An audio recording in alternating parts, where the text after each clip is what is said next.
you should tell that Uber story. The Uber story. Oh my God, the Uber story. This is true. This is nuts. Right. Anyway, so, okay, it's the day after finals of Miss United States 2017. The night before, we booked an Uber.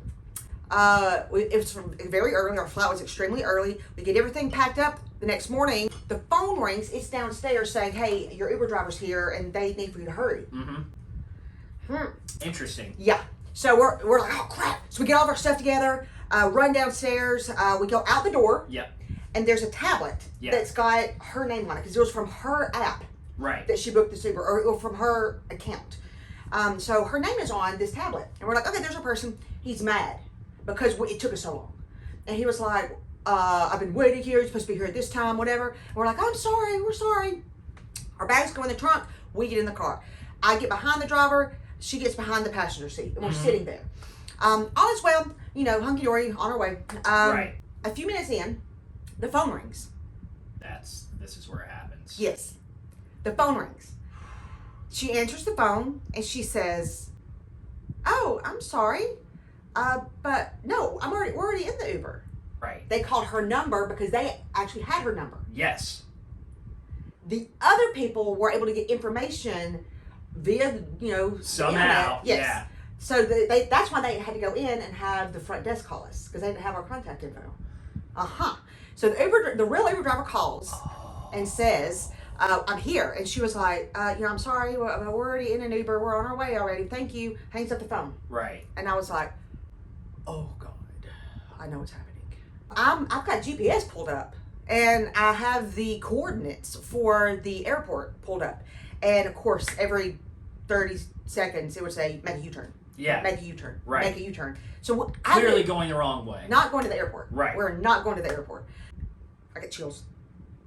Oh my God, I can see it. I got chills, yeah. Can you imagine coming from a Miss America pageant? Miss United States. Miss United States pageant, bigger than that, right?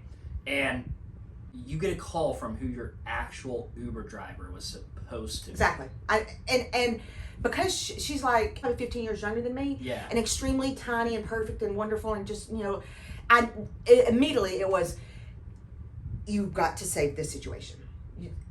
This is on you, Kim." So I get my phone out and I'm texting her. I'm texting at the time my husband, who was a dispatcher. I was like, "You gotta get your people to communicate with the people down here. I'm afraid of calling 911 directly down here." I don't remember why I was afraid of that, but I'm texting her, "Put your seatbelt on." And she reaches over, she puts her seatbelt on. I put my seatbelt on, and I'm sitting there thinking, like, I've got to figure out what to do here. And I tried talking to the guy.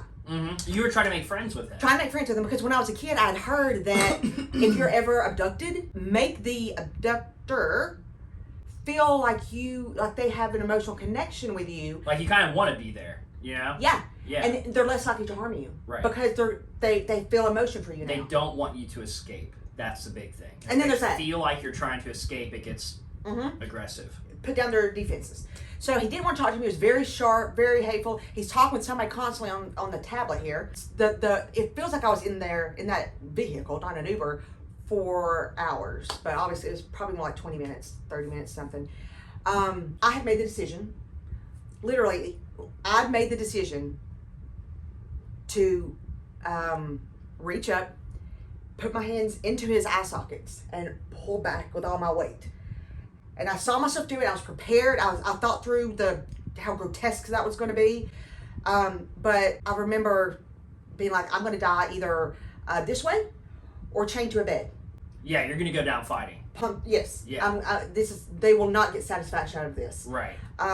So we're both buckled up, and I'm literally preparing here. The iPad lights up. Another message came through or something, and she'd been communicating with her dispatcher husband at the time, like trying to, triangulate how to get to her. Right. Right. And so he takes the iPad at that point, and then he lays it down.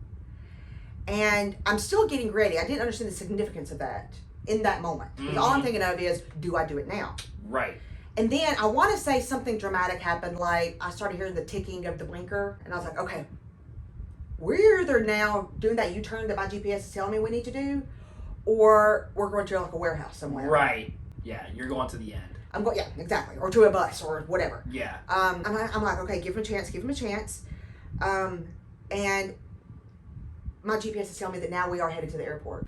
That was like during the time where you either you either paid in cash or you couldn't pay through the app before or after the ride. Yeah. This was before. And this was like the beginning stages of Uber. Yes, and there were no federal regulations either. Like now you have to have like a little a sticker. You have to have all these other things. Right, now there's like a way where it's like they can know exactly who and where someone was. And if they're based off actually of Uber. Yeah, or if they're actually like a Lyft or Uber driver. Exactly. So we get to the airport. He gets out, pops the trunk, grabs the bags, puts them on the ground. We barely got the door shut, and he was gone. He was out of there. That's the scariest part of the whole story is that he didn't even accept payment, which means you know something was wrong. Yeah. But at that point, there wasn't any kind of law or anything that said that what happened there was a crime. Because we temporary abduction? I don't know. I guess. I mean, the guy, that's scary. Woo! That is terrifying. I know, it's crazy. The fact that he took this, the part that gave me the chills when you told me the story the first time was when he took off. He didn't accept payment. Yeah. Which is like, okay, that substantiates a lot. Yeah. He literally pulls up to the airport and empties his car of the evidence and then leaves. Right. If he would have accepted payment from you, I'm like, I wonder There would why be a trail. Yeah, I'd be like, I wonder what happened. Like, I wonder why he was going away from the airport for so long and had to do all these U-turns that were never happening. Yeah. So it's like, no, that wasn't it. Yeah. It's crazy.